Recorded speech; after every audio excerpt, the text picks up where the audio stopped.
15 খাদ্য দিবসের মধ্যে আপনার এটা ফয়সালা হওয়ার কথা, সেই জায়গার মধ্যে আজকে 2 মাস হয়েছে আমরা এটার কোনো ফয়সালা পাচ্ছি না। আলু তো অর্ধেক সময় চলে যাচ্ছে, চাষিদের কাছে সে চাষিদের মাথার ঘাম পায়ে ফেলা ফসল রক্ত চুষে নিয়ে যাচ্ছে, ভাড়া দ্বিগুণ ভাড়া আদায় করে নিয়ে যাচ্ছে, 200 টাকার ভাড়া 435 টাকা। তা আমার শেষ কথা হলো যে যদি 16 তারিখের মধ্যে যদি এর কোনো সুষ্ঠু ফয়সালা না হয়, আমরা এটা রাজপথে আমরা এটার মোকাবিলা করব এবং সারা দেশ আমরা অচল করে দেবো, সারা দেশে আমরা আন্দোলন করব, গাড়ি ঘোড়া সমস্ত বন্ধ থাকবে আমাদের এই ফয়সালা না হওয়া পর্যন্ত।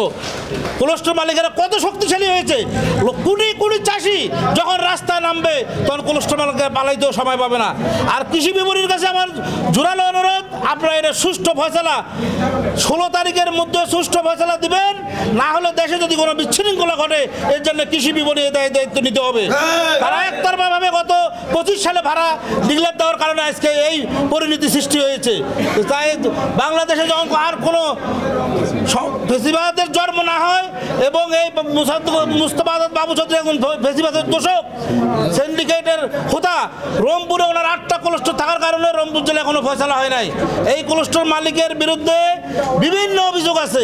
তাই আমি কৃষি বিপণনকে আবার জোরালো অনুরোধ করতেছি, 16 তারিখের মধ্যে এটা সুষ্ঠু ফয়সালা না দিলে আমরা কিন্তু রাজপথে নামবো। আর এর রাজপথে নামার পরে যদি এর কোনো প্রতিকার ঘটে এর জন্য কৃষি বিপণনকে দায়িত্ব নিতে হবে।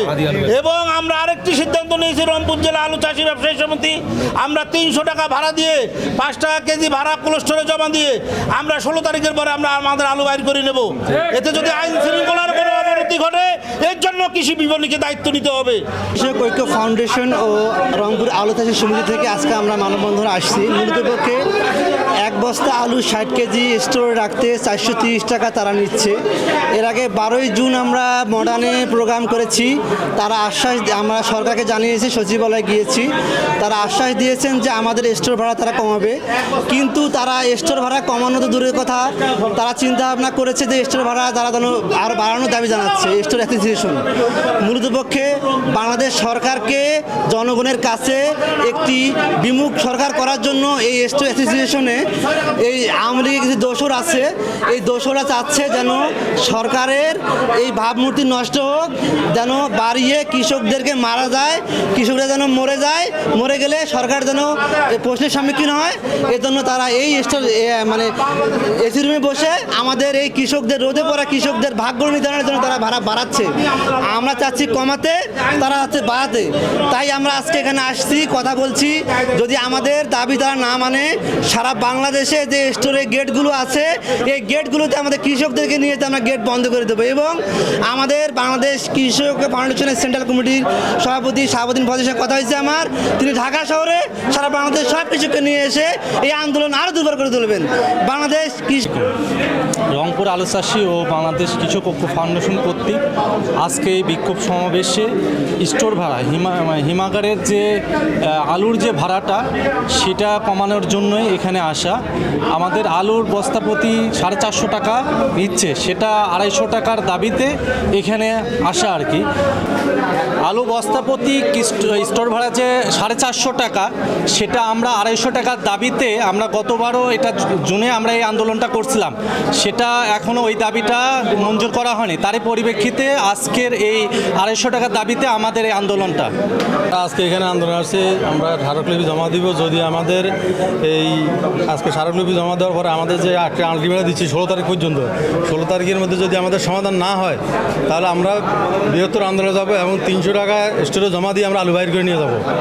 সারা বাংলাদেশে অডিট করিয়ে দেখা গেছে যে 3 টাকা 43 পয়সা তাদের খরচ, সেখানে আমাদেরকে মনে করেন যে অত্যাচার করিয়ে আমাদের থেকে 60 টাকা পর্যন্ত তারা নিচ্ছে। বুঝতে পারছেন? তো আমাদেরও আকুল আবেদন থাকবে প্রত্যেকটা মন্ত্রণালয় যেন আমাদের এটা দেখি আমাদের ন্যায্য ভাড়া যেটা সরকার থেকে আমাদেরকে সেটা করে দেওয়া হোক।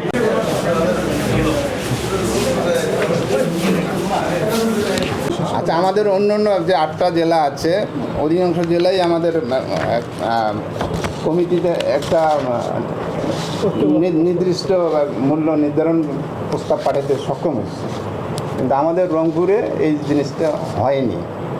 সেটা কোলেস্টোরের পক্ষ থেকে তাদের যে পরিমাণ সহযোগিতা করা দরকার বা মেনে নেওয়ার কথা সেটা তারা মানেনি।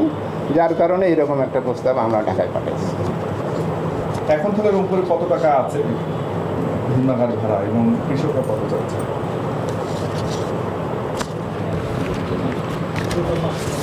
কৃষকরা অধিকাংশ জায়গায় যেহেতু রাজি হয়েছে, সে জায়গায় দেখা যাচ্ছে যে 5 টাকা হলে কৃষকদের ভালো হয় আর কি। মানে হিমাগার ভাড়া কত হচ্ছে? হিমাগারের ভাড়া তো 6 টাকা 75 পয়সা নির্ধারণ করা আছে। তারা এই সর্বোচ্চ এর মধ্যেই তারা সম্ভবত নিচ্ছে। না, তার চেয়ে বেশি নিচ্ছে।